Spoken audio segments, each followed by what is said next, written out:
இப்போ பார்வதியும், கமருதனும் எதிர்பார்க்காத ஒரு சம்பவம் வந்து போயிட்டுருக்கு. ஸோ இவங்க பார்வதியும், கமருதனும் இந்த மைக் மேட்டர்ல வந்து பார்த்திங்கன்னா, கன்டினியூவா வந்து ரூல் பிரேக் வந்து பண்ணிகிட்டே இருக்காங்க. அதுக்கு தான் வந்து நேத்து பிக் பாஸ் வந்து மொத்த வீட்டுக்கும் ஒரு பனிஷ்மென்ட் குடுக்குறாங்க.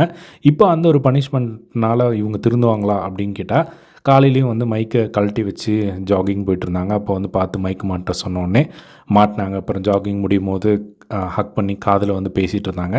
இதெல்லாம் வந்து பார்த்த ஹவுஸ்மேட்ஸ் வந்து செமையா காண்டாயி, இப்போ வந்து அமித் கிட்ட வந்து ஒரு டிப்ஸ் குடுக்குறாங்க. இந்த மாரி பண்ணுங்க அப்படின்னு சொல்லிட்டு. என்ன அப்படின்னா, 2 விஷயம். ஃபர்ஸ்ட் விஷயம் வந்து விக்கல்ஸ் விக்ரமும், ஆத்ரேயும் வந்து சஜெஸ்ட் பண்ணியிருக்காங்க.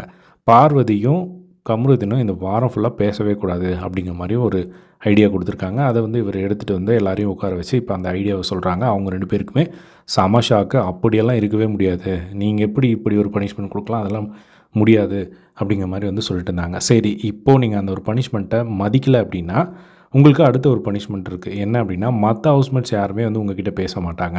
இதுதான் வந்து பனிஷ்மெண்ட் அப்படின்னு சொன்னோடனே பார்வதியும் கமருதீனும் செமையா காண்டாகி அவங்க வந்து பேச ஆரம்பிச்சிட்டாங்க. அதே மாதிரி ஒரு வார்த்தையும் சொல்லியிருந்தாரு. உங்கள் 2 பேருக்குமே குற்ற உணர்ச்சி சுத்தமாக இல்லவே இல்லை அப்படின்னு சொல்லி சொன்னதுமே அவங்க வந்து ட்ரிகர் ஆகிட்டாங்க. நீங்கள் வந்து எங்களை ஹேட் பண்ணணும் அப்படின்னா நீங்கள் வேறு விதத்தில் ஹேட் பண்ணுங்கள். இந்த மாதிரி குற்ற உணர்ச்சி இல்லைன்னா வந்து சொல்லாதீங்க.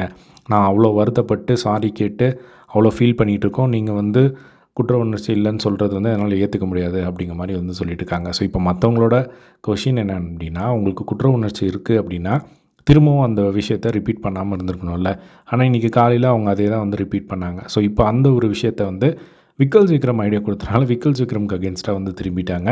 இப்போ அது வந்து சண்டையாக வந்து போயிட்டுருக்கு. ஸோ இப்போ ஃபர்ஸ்ட் விஷயத்துக்கு எல்லாருமே அக்ரி பண்ணுறாங்க. இவங்க 2 பேரும் பேசக்கூடாது அப்படின்னு சொல்லிட்டு. செகண்ட் விஷயம், இது பண்ணல அப்படின்னா மற்ற யார் கூடயுமே வந்து இவங்க பேசக்கூடாது அப்படிங்கிற விஷயத்த மோஸ்ட் ஆஃப் த ஹவுஸ்மேட்ஸ் வந்து ஓகே இல்லை, அது நல்லா இருக்காது அப்படிங்கிற மாதிரி வந்து இவங்க சொல்லிட்டு இருந்தால் வந்து பார்க்க முடிஞ்சது. ஸோ இதுதான் வந்து போயிட்டுருக்கு. ஸோ இதை பற்றி உங்களோட ஒப்பீனியன் கம்பாக்ஸ் ஷேர் பண்ணுங்கள். இதே மாதிரி எல்லாம் பிக் பாஸ் லைவ் அப்படி தெரிஞ்சுக்க நம்மளோட சேனலை சப்ஸ்கிரைப் பண்ணி சப்போர்ட் பண்ணுங்கள். தேங்க்ஸ் ஃபார் வாட்சிங். பை.